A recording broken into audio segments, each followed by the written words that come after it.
Let's talk about choice. Think of a time when you were faced with a difficult decision that only you could essentially make. It made you probably feel very vulnerable, but in that vulnerability, you took a risk. I grew up as a middle child of 3 sisters and was always a little bit on the quiet side and a little bit introverted, but always had this blossoming brain of creative ideas within me. I have a memory of going to the dentist with my mom. I must have been in my preteens, corduroy pants, 90s scrunchy.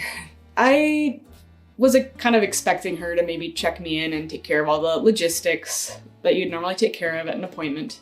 Hey Emily, why don't you go out and check yourself in? I need to take care of a couple things in the car before I go into the office. I really didn't want to. This is one of the first memories I have where my mom really wanted me to advocate for myself and practice doing that.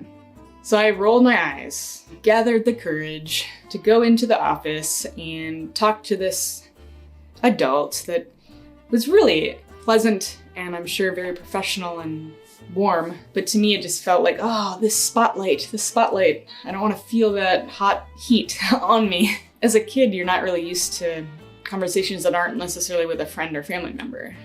And I also knew that my parents would never push me to a limit that I couldn't manage or handle on my own. They believed in me. And I ended up doing it and going to my appointment, and it was fine. It led me to a place of greater confidence and self-advocacy and just practicing being uncomfortable. Now, as I've gotten older and even more freckled, I've grown to realize the importance and power of choice and how, if you're religious, you can think of it as free will in a way. If we didn't have this freedom, this free will to make a choice, then we might as well walk around like zombies or robots. In Lois Lowry's The Giver, the main character is a 12-year-old boy named Jonas, and he has grown up in this really interesting utopian society. No one in this community has free choice or free will. They're all assigned a career path. They no longer carried with them memories. They started to lose the real meaning and value of things like love and true connection with others and with themselves. And so Jonas meets the Giver and is assigned to basically take his place. And the Giver trains him and basically fills him in on what he's had to do up until now. The Giver basically carried everybody's memories for them. And with that, he carried the emotional and mental burdens of all these memories. And Jonas is blown away and mind boggled. He's like, whoa. And through this process, he also realizes that, oh, my community and family that I've grown up around are all very much not autonomous human beings.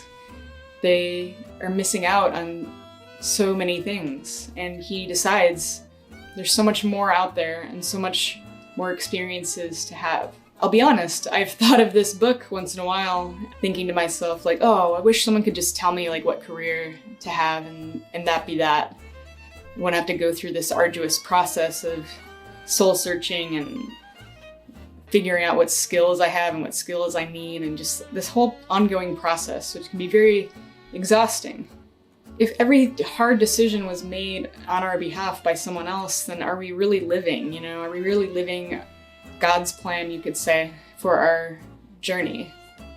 Making choices that are directly linked to our own self-identity and self-worth are really hard. It really takes effort and work to be honest with yourself and to step back, not just 2 steps, but sometimes 1,000 steps back, and just reflect and just see where you are and be honest with whatever reality you're facing. And knowing that there is a plan and a path and a journey for you, you just have to be open to opportunities of risk-taking and choice. Without choice, we'd be living in a world where there is no memory, color, or love. There's no sense of self. There's no sense of a greater purpose. The next time you're faced with a difficult decision, a time when you feel vulnerable, nervous, or just out of your depth, and you need to make a choice, remember, This is an opportunity for you to grow, fall in love with yourself, and to put another notch in your belt as an awesome, autonomous, independent human being with a lot to offer in this world. Until next time, what have you learned from a book?